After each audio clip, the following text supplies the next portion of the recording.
Ramesh Kumar had always considered himself a practical man.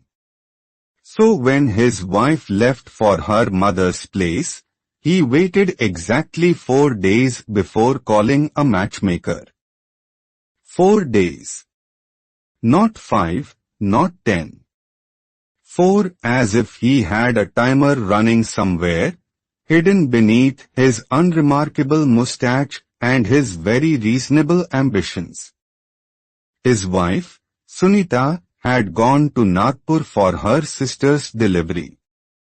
She said she'd be back in 2 weeks. She kissed him on the cheek. She meant it. Ramesh watched her auto-rickshaw disappear around the corner. Then he went inside, made himself a very large cup of chai, and opened Shaadi.com on his phone. To be clear, Ramesh was not a bad man. He was simply a man whose imagination was significantly larger than his common sense. A dangerous combination in 2025. He called his friend Pappu first. Pappu had opinions about everything and the moral compass of a ceiling fan spinning, but not really pointing anywhere useful. Yaar, Pappu said, wife gone 14 days, that is golden window. Act fast. These opportunities don't come with extended warranty. Ramesh nodded like this was wisdom. By day 5, Ramesh had uploaded his profile photo, the one from his cousin's wedding where he looked moderately distinguished, and set his preferences to wheatish, homely, good cook.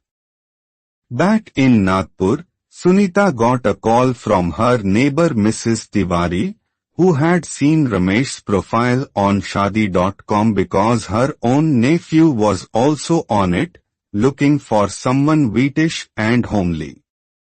Mrs. Tiwari sent a screenshot. Sunita looked at it for a long time.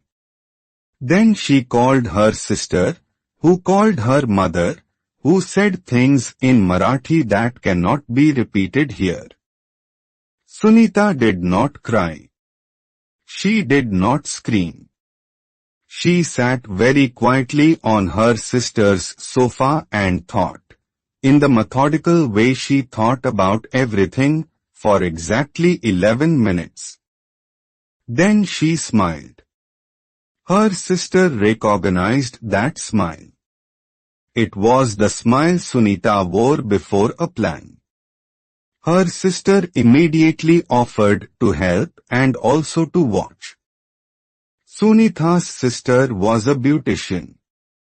This was, as it turned out, the single most important professional qualification in this entire story. The plan was simple. Sunita would go back to Pune not as herself, but as a prospective bride. She would answer Ramesh's matrimonial ad. She would get selected. She would marry her own husband. And she would wait to see exactly how far he was willing to take this adventure before she revealed who she was. Her sister spent 3 hours on the transformation. Different hairstyle, sleek bun replaced by soft curls. Heavier makeup than Sunita ever wore. Glasses with clear lenses, oversized frames. A salwar suit in a color Sunita never wore, mustard yellow, which her mother had always said didn't suit her. Today, it suited the plan perfectly. She gave herself a fake name, Kavita. From Coimbatore. Software background. Looking for a stable, family-oriented partner. She said this last part without laughing, which showed extraordinary self-discipline. She set up a new number, a new profile photo taken at a filtered angle, and sent Ramesh an expression of interest at 9:47 p.m. on a Wednesday. Ramesh replied in 4 minutes. 4 minutes. Sunita stared at the screen. She had once sent him a voice note asking him to buy onions, and he had replied 3 hours later. They spoke on video call the next evening. Sunita pitched her voice slightly higher, spoke slower, used more English words than she normally did. Ramesh was visibly impressed. "You seem very mature and understanding," Ramesh said, "which is what men say when they mean you haven't asked me any difficult questions yet." "Family is very important to me," Sunita said, staring directly at the man she had cooked for, argued with, and shared a bathroom with for 7 years. Ramesh fixed his collar twice during the call. He had not fixed his collar once in the last 3 years of actual marriage. Sunita noted this carefully.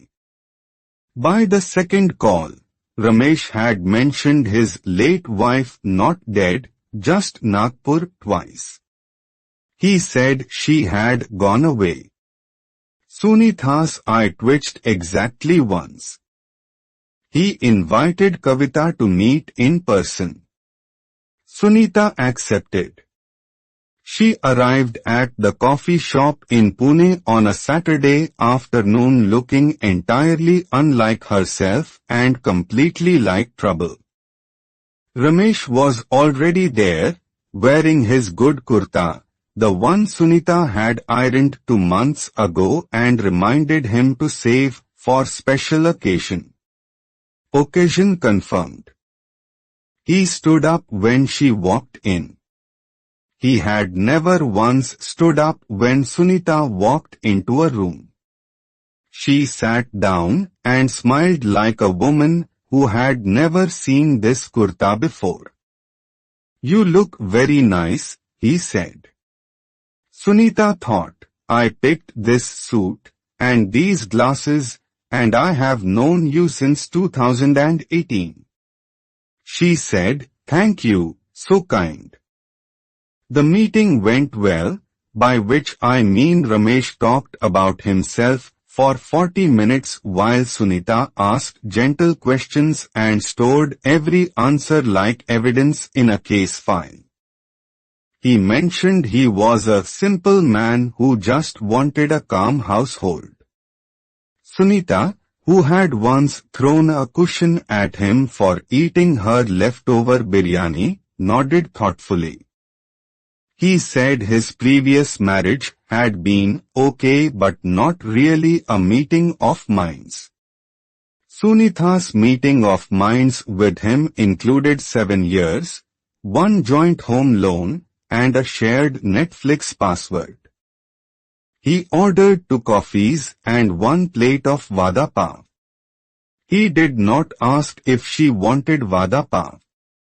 Some things, Sunita thought, do not change with a new audience. At the end of the meeting, Ramesh said he would like to proceed. He said his family would be happy to meet her. Sunita said she looked forward to it. She was looking forward to it. More than she had looked forward to anything in quite some time.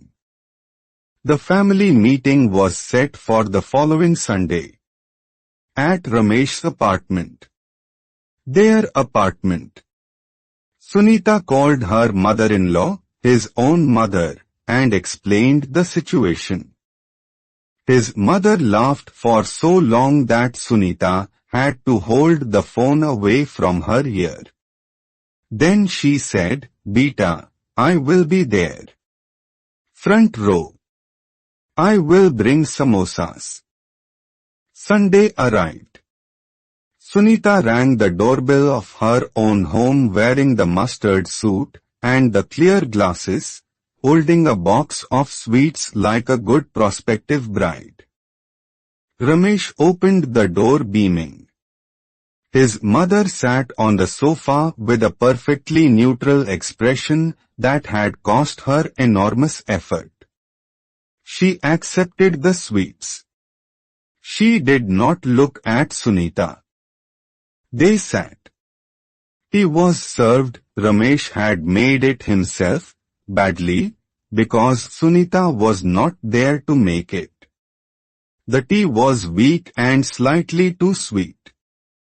His mother asked Kavita questions about her family, her cooking, her views on household management. Sunita answered with the serenity of a woman with absolutely nothing to lose. Then Ramesh said the words that ended the game, "I think you could be very happy here. This is a peaceful house." Sunita took off her glasses. She set them on the table between the weak tea and the samosas. She looked at her husband of 7 years from a distance of 4 feet. It took him 3 full seconds. 3, and then his face did something that had no name. It collapsed and expanded at the same time, like a building in a controlled demolition. "Sunita." "Kavita," she said. "From Coimbatore. Software background. Looking for a stable, family-oriented partner." His mother bit into a samosa and looked at the ceiling. Ramesh did not speak for a very long time. When he finally did, he said the only thing available to a man in his position, "I can explain." "I know you can," Sunita said, standing and picking up her glasses. "And you will. In great detail. Tonight, after you delete the profile, which I will be watching you do."